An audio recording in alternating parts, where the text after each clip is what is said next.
अब तुम ऐसे ही फुटेज खाते रहोगे या बताओगे भी कि तुम्हारी शर्त क्या है? माही इरिटेट होकर वीर से कहती है, देखो, एक्चुअली मेरे पास एक वॉर मशीन है जो डिवाइन लैब की है, और मैं चाहता हूँ कि डिवाइन मुझे उस वॉर मशीन में एक वेपन सिस्टम इंस्टॉल करके दे, और साथ ही साथ उस वॉर मशीन में भी मुझे वही same life time free star offer वाला जो सर्विस है ना, वो चाहिए। वीर माही को अपनी शर्त बताता है और उसकी शर्त सुनकर माही सोच में पड़ जाती है। वीर ये बात अच्छे से जानता था कि भले ही उसके पास जो वॉर मशीन है वो एक प्रोटोटाइप है, पर उसे बनाते वक्त मिलिट्री स्टैंडर्ड्स को ध्यान में रखा गया है। और वहीं दूसरी तरफ जिन वॉर मशीन्स की वो एडवर्टीजमेंट करने वाला है, उन्हें सिविल यूज के लिए रखा जाएगा, और वो सिल्वर किलर की तरह कमाल की भी नहीं होंगी।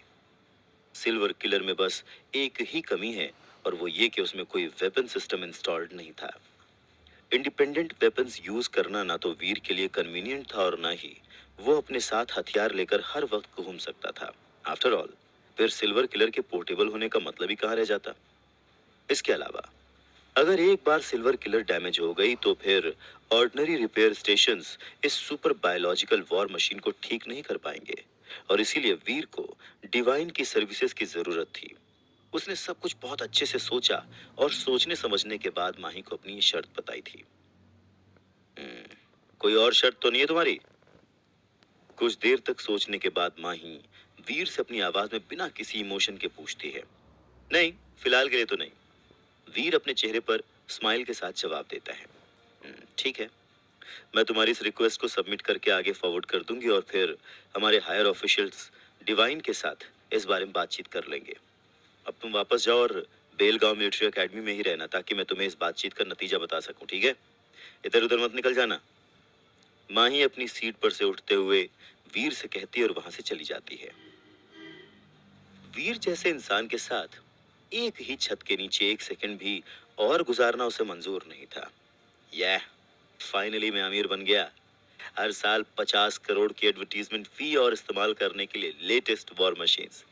इससे ज्यादा मुझ जैसे एक बंदे को क्या चाहिए? अब बस डिवाइन मेरी बताई हुई शर्तों पर राजी हो जाए तो बस मजा ही आ जाएगा। माही के जाने के बाद वीर एक्साइटेड होकर मन ही मन सोचता है। इनफैक्ट वो तो इतना ज्यादा खुश था कि अगर उसका बस चलता तो पूरी खुशी के मारे वो नाचना ही शुरू कर देता। वैसे भी भले ही पहले वीर ने माही से कहा था कि वो इस एडवर्टीजमेंट को रिजेक्ट करना चाहता है, पर असल बात तो ये थी कि इतनी अच्छी डील को रिजेक्ट करने का वीर का कोई इरादा नहीं था। वो भी इस बात को बहुत अच्छे से समझता था कि इतना अच्छा मौका बार बार हाथ नहीं लगता है। वो तो बस माही को चिढ़ाने के लिए उसने ऐसा कहा था। जितना माही ने वीर को परेशान किया था, उसके बाद उसका माही को इतना इरिटेट करना तो बनता था। पर बेचारा वीर एक बात से अनजान था कि जहां एक तरफ वो इस समय खुशी के मारे झूम रहा था, वहीं दूसरी तरफ रूही के गुस्से का पारा हर पल बढ़ रहा था। क्यों? क्योंकि वीर ने काम ही कुछ ऐसा किया था। उस रात के बाद से रूही के मन में काफी ज्यादा कॉम्प्लेक्स फीलिंग्स आ गई थीं। उसे समझ नहीं आ रहा था कि आखिर उसे करना क्या चाहिए।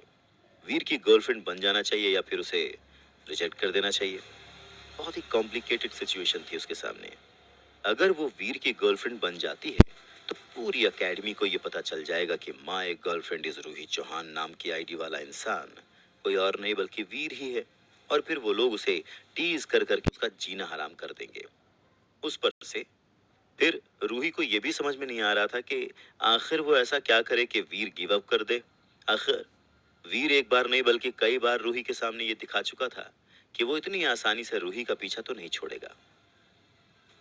उस पूरी रात रूही ने हर तरह की पॉसिबिलिटीज के बारे में सोचा, पर उसे कुछ भी ठीक से समझ में नहीं आया। कहीं ना कहीं वो ये एक्सपेक्ट कर रही थी कि वीर उसे अपनी गर्लफ्रेंड बनाने के लिए हर मुमकिन कोशिश करेगा, और कहीं ना कहीं ये बात रूही को बहुत एक्साइटेड भी कर रही थी। हालांकि ये बात और थी कि उस रात के बाद से वीर उसे कहीं नजर नहीं आया। अच्छा, तो गेम खेल रहे हो मेरे साथ, मुझसे छुप रहे हो ताकि मैं तुम्हारे लिए क्यूरियस हो जाऊं। बहुत ही पुरानी ट्रिक है ये, कई लड़कों को ये ट्रिक इस्तेमाल करके देख चुकी हूँ। ठीक है, अब अगर तुम्हें यही खेल खेलना है तो यही सही, मैं भी तुम्हें इग्नोर करूंगी। देखती हूँ कि कल मुझसे मिलने के लिए तुम कौन से बहाने का इस्तेमाल करते हो। पर फिर अगले दिन भी रूही को वीर नहीं नजर आया। तो तुम्हारे अंदर पेशेंस भी है। पर अफसोस मुझ पर यह काम नहीं करेगा। तीसरे दिन भी वीर का कोई अता पता नहीं था। अब तो रूही थोड़ा बेचैन होना शुरू हो गई थी। जरूर इसका कोई एक्सीडेंट हुआ होगा। कहीं वो किसी कार के नीचे तो नहीं आ गया? कहीं उसका पैर तो नहीं टूट गया? कहीं उसे कुछ रूही के दिमाग में बहुत सारे नेगेटिव थॉट्स आना शुरू हो गए थे। चौथे दिन भी वीर की कहीं कोई खबर नहीं थी। वो बदतमीज इंसान, उसे जरूर इस बात का एहसास हो गया होगा कि वो मेरे जैसी जेंटल, खूबसूरत, हॉट और रिच लड़की को डिजर्व नहीं करता है। तभी तो उसने मुझे अप्रोच करने की हिम्मत नहीं की। हाँ, डेफिनेटली यही बात है। पांचवें दिन, छठे दिन, सातवें दिन, आखिरकार 10 दिन के बाद भी रूही को वीर कहीं भी नजर नहीं आया। और फिर बस उसके गुस्से का पारा 7वें आसमान पर जा पहुंचा। वीर रहेजा बदतमीज इंसान, समझते क्या हो तुम अपने आप को? और उससे भी जरूरी ये कि तुम मुझे मुझे क्या समझते हो? तुम इतने दिन सिर्फ मुझे किस करने के लिए मेरे आगे पीछे घूम रहे थे? हाँ, यही प्लान था तुम्हारा? वेल, तुमने एक गलत लड़की से पंगा ले लिया है, क्योंकि मेरी दुनिया में इस तरह की कोई चीज नहीं होती है। एक बार बस तुम मेरे हाथ आ जाओ, फिर देखो मैं तुम्हारा क्या हाल करती हूँ।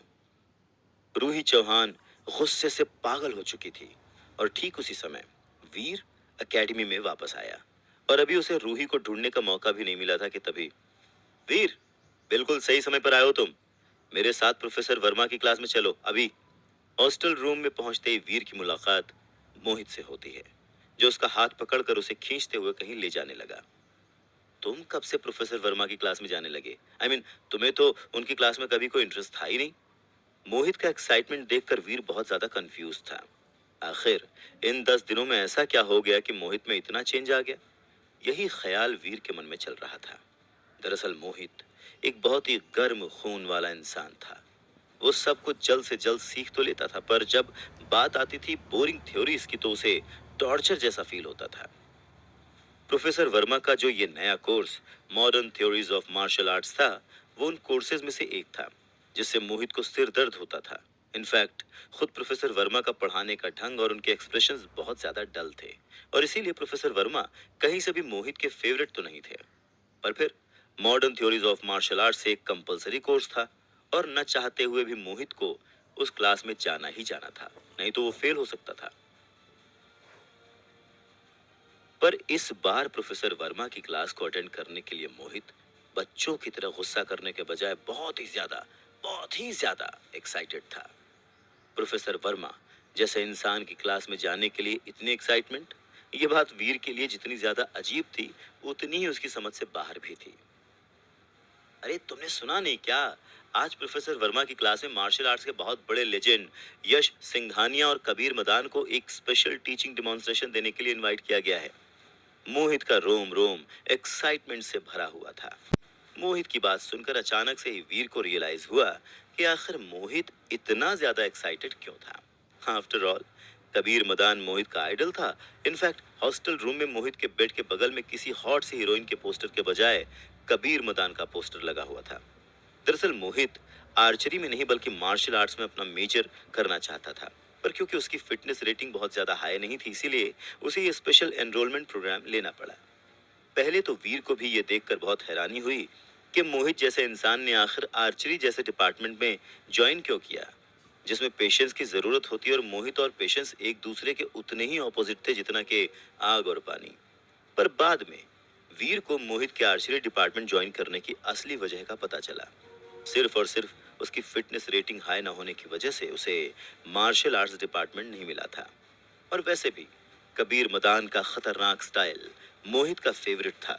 इसीलिए इस बात में कोई हैरानी नहीं थी कि मोहित आज प्रोफेसर वर्मा की क्लास अटेंड करने के लिए इतना ज्यादा एक्साइटेड हो रहा था।